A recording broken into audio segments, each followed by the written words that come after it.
What is it that gives your life a sense of meaning and purpose? Because once you find that, it puts you in your power place. See, if you know what your life work is, I encourage you to start working on it. If you can't do it all at one time, do just a little bit of it. And if you don't know what it is that you showed up to do, if you don't know why you're here, I encourage you to find out what your purpose is here. What is the meaning of your life? What will be different? Have you ever asked yourself that question? I've done that. I remember coming from a friend of mine's funeral, and I was reflecting on how much time I had left. And I went for a walk in a park thinking about this guy whose life was so promising. And I mean, he wasn't an old guy. He was quite young, in fact. And I thought about all of the things that he said he was going to do, and he never got a chance to do those things. And I started thinking about my own life and how much time I had left to do the things that I would like to do. And at that time, I wasn't sure what my life purpose was, what my life's work was. I wasn't sure about it at that time. And I thought about it quite a lot. I had some idea, but I wasn't convinced, and I don't think I felt worthy. I didn't believe that it could be me to do this kind of work that I'm doing right now. And I say to you that if you begin to take a conscious effort to find out what it is that you're supposed to do, I say that it can literally save your life. I said that it can literally save your life. 85% of the American public, according to recent studies, are going to jobs that they hate, working on jobs that do not challenge them. They get sick thinking about going. Because, see, when you go to a job and you already know how far you can go, you can already see that proverbial glass ceiling. See, when you're going someplace and you already know how much you're going to make, you already know how far you can go, you're in a dead-end position. It erodes your self-esteem. It lowers your sense of yourself. It creates some inner turmoil. It creates an emptiness in you. So I say that your life is worth finding what it is that you're supposed to do. And I'm not saying quit your job. I'm saying find it and do just a little bit of it. Just start working at it just a little bit, but do find out what your work is and hold on to it, and don't let your dream go. Don't let it go. See, and here's something else I want you to begin to look at. Why is it that most people don't pursue their dreams or don't do better than what they're doing if they're capable of doing it? I think that many of us don't go the next step because we don't know what to do yet. And I say that the reason that we don't even explore the possibility of what to do is because subconsciously we don't believe that it can happen for us, and we don't believe that we deserve it.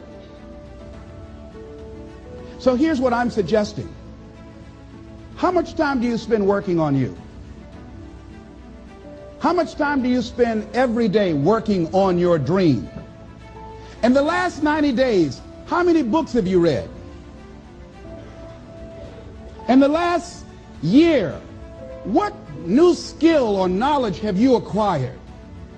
What kind of investment have you made in you?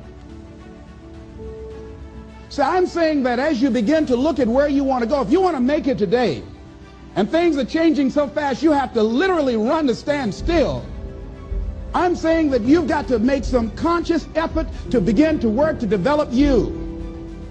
Here's something else. Most people are not living their dreams because of fear, ladies and gentlemen. Fear, limited vision, and lack of self-esteem is what keep most people doing things they don't want to do. The same reason that people stay in relationships where they're abused or they're unhappy or it's unfulfilling, they can't see themselves beyond that relationship. They can't see themselves enjoying life without that person. They think that this is all that they can do. The same reason that people get stuck at a certain level in life, they can't see things being better for them. And they think that this is it and this is all they deserve. This is all they've ever seen. It's been passed on to them. And they think that this is it for them. Oh no. I was looking what Dr. Blanton Smiley Blanton, who is a colleague of Dr. Norman Vincent Peale, what he said about fear. He said, fear is the most subtle and destructive of all human diseases. Ladies and gentlemen, fear kills dreams. Fear kills hope. Fear put people in the hospital. Fear can age you. Fear, ladies and gentlemen, can hold you back from doing something that you know within yourself that you're capable of doing, but it will paralyze you. And it seemed like you're in a hypnotic spell. And I ask you a question, what is the benefit? What's the benefit of allowing fear to hold you back? What's the benefit of giving up on yourself, of not stepping out on life and taking life on? What is the benefit for you? What's the plus in that? It's one of the things I had to ask myself. So I didn't want to make any mistakes. I wanted everybody to like me. I wanted to be perfect the first time I did something. It's not going to happen. You're going to make some mistakes. You're going to hurt some folks' feelings. You're going to create some enemies whenever you decide that you want to begin to take life on. You've got to ask yourself, how long am I going to allow this to hold me back? I like what Zig Ziglar says. He said, fear is false evidence appearing real. That is an illusion that we create in our mind. It is a state of mind that can be changed.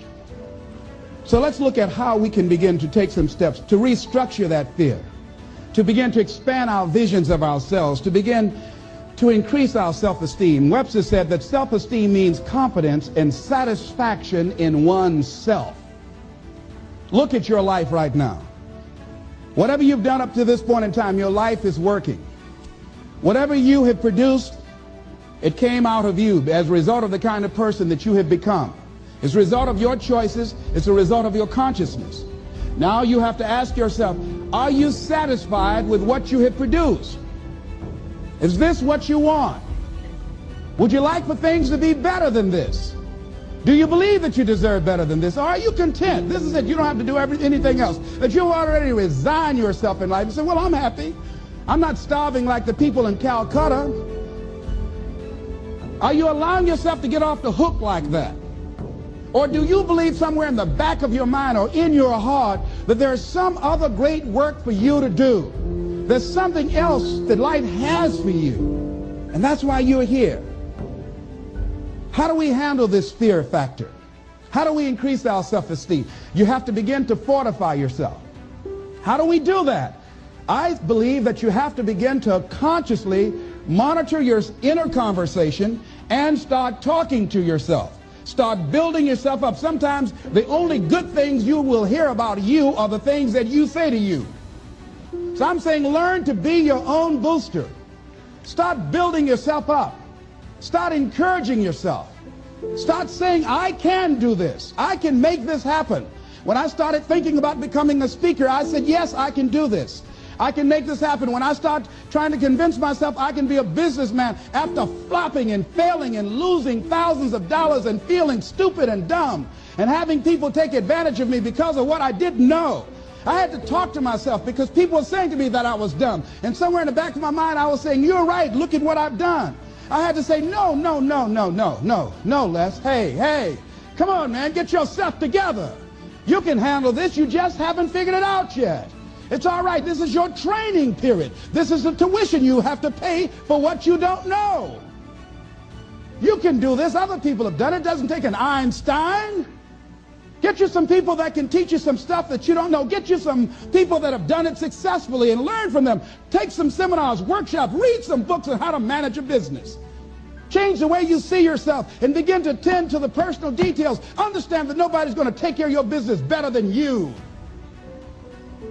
And when I start changing that kind of mindset of beating myself up because of my mistakes and start looking at the possibility of my doing better, of my making the adjustment that would enable me to do what I want to do successfully, things begin to change. And I say, stop beating up on yourself. You do it. I know you do it. I've done it. It's a natural inclination for us to put ourselves down.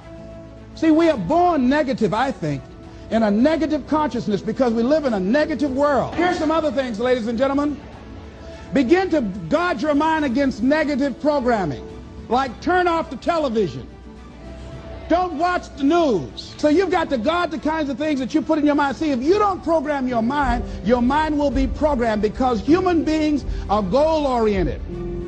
That's why we die of broken hearts early. That's why we're running through life to early graves. We're going through life, ladies and gentlemen, and I think that Henry David Thoreau said that most men live in quiet desperation. Most of us go through life running scared. So we created this in our minds, false evidence appearing real. We made it real in our minds. That's why Churchill said there's nothing to fear but fear itself. That's the destructive monster. So turn off things that can contribute to your fear.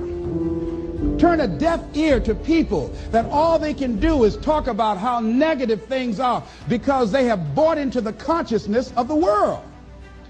Start attending workshops, seminars, listening to tapes on a daily basis to begin to recondition your mind, to retrain your thinking. Faith comes by what? Hearing and hearing and hearing. Listen to things that can empower you, that can enable you to create a new reality for yourself, in a new life for yourself. You might appear to be strange around most people. You know, most people think you're strange if you're happy today. See, these people have not found their purpose in life. That's why they're grumpy. That's why they're miserable. That's why they're so negative. They're hurting and they want to hurt other people. So start practicing using programs for your mind. Seminars, books, workshops. Keep a journal. Record your thoughts, what's happening with you. Every day when you get up, have a journal near you. See, ladies and gentlemen, we get 3 to 4 thoughts a year that if we would act on those thoughts, they could change our life. What idea are you sitting on? Write your ideas down. And then, once you get that idea, take the leap. Take the leap. See, it's out here in the universe. If you don't take the plunge, I guarantee you, somebody else will. Take the plunge. Go into action. And ladies and gentlemen, you will be surprised how things will come together. You'll be surprised. Now, you're going to have some difficult challenges. I can tell you that now. Be aware of that. Things are not going to work out exactly right. For a time they will, sometimes. And that's when life is just playing a game with you. I want you to feel good and relax. But ladies and gentlemen, go into action with your dream. And don't avoid where the fights are. Get in the midst of the fight. Get knocked down so you can learn how to fight, so you can hold your position. See, most people don't get out in the arena of life because they don't want to fight. Most people don't get out there because they don't want to get knocked down. They don't want to be dropped to their knees. But see, you're going to be dropped whether you're on the field or whether or not you're sitting on the sidelines. You're going to be dropped. So at least get dropped for something. See, that's how most people are spectators in life. You don't want to be a spectator. You want to get out in the field where the action is, and you will be amazed. After the struggle, there will be a calm period, and things will begin to click for you.